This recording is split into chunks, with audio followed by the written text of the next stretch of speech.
La première chose qui m'a marqué, c'est que lors du vol retour Narita-Beijing de China Airlines, les hôtesses de l'air portaient masques, lunettes, pantalons et 2 paires de gants.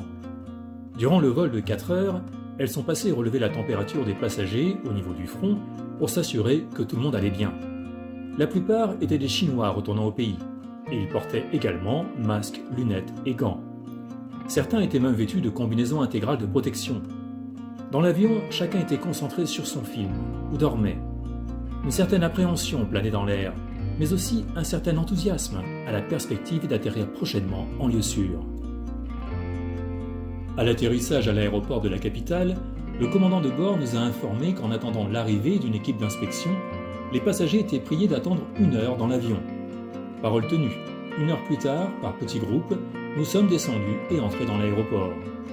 On nous a informé que tous les arrivants à Beijing étaient tenus de rester en quarantaine pendant 14 jours dans le cadre des mesures de prévention contre le coronavirus mises en place à Beijing.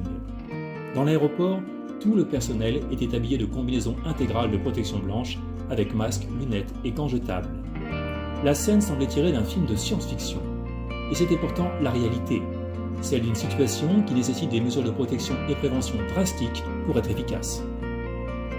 Une nouvelle fois, on a relevé nos températures et nous avons été interrogés sur notre destination et pays de provenance. Après le passage au contrôle de l'immigration, les passagers qui restaient à Beijing, dont moi, ont été emmenés en bus au parc des expositions de Shunyi pour être ensuite de là acheminés par minibus à nos domiciles respectifs. Chaque district organise le transport pour ses résidents. Là encore, l'ensemble du personnel était vêtu de combinaisons blanches intégrales et désinfectait ses gants de latex régulièrement entre 2 entretiens avec les passagers. 2 heures plus tard, un minibus qui avait embarqué 6 passagers, chacun avec une place libre à côté, m'a déposé devant ma résidence, dont seule l'entrée principale est désormais ouverte afin d'en faciliter le contrôle. Le lendemain, j'ai reçu pas moins de 3 coups de fil au cours desquels les mêmes questions revenaient. D'où arrivez-vous? Où avez-vous passé les 14 derniers jours? Comment vous sentez-vous? Quelle est votre température? Ensuite, une employée communautaire m'a ajouté sur la messagerie WeChat.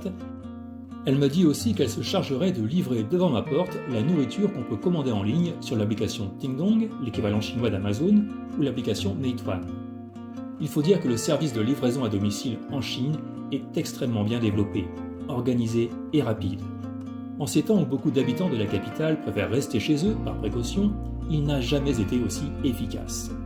Les livreurs posent les colis sur les étagères destinées à cet effet, à l'entrée de la résidence, et appellent les destinataires. Ensuite, les habitants viennent les chercher à cette même entrée. Le jour suivant, j'ai été contacté par l'hôpital du quartier. Ils désiraient savoir si je voulais passer gratuitement le test du Covid-19.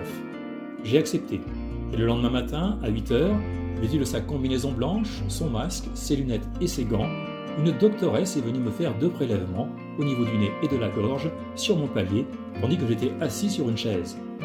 2 minutes et aucune douleur plus tard, le test était fini et la charmante représentante du corps médical du quartier s'en est repartie, mission accomplie, elle aussi avec un sourire perceptible derrière son masque.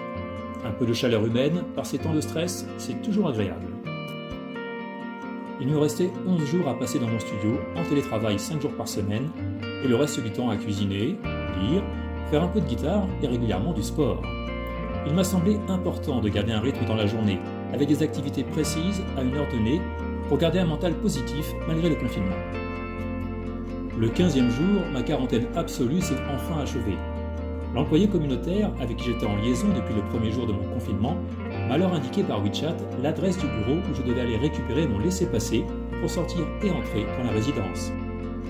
Ces mesures sont encore une fois très strictes, mais il ne faut pas oublier qu'elles sont temporaires, mais aussi rassurantes quant au sérieux de la lutte contre le virus.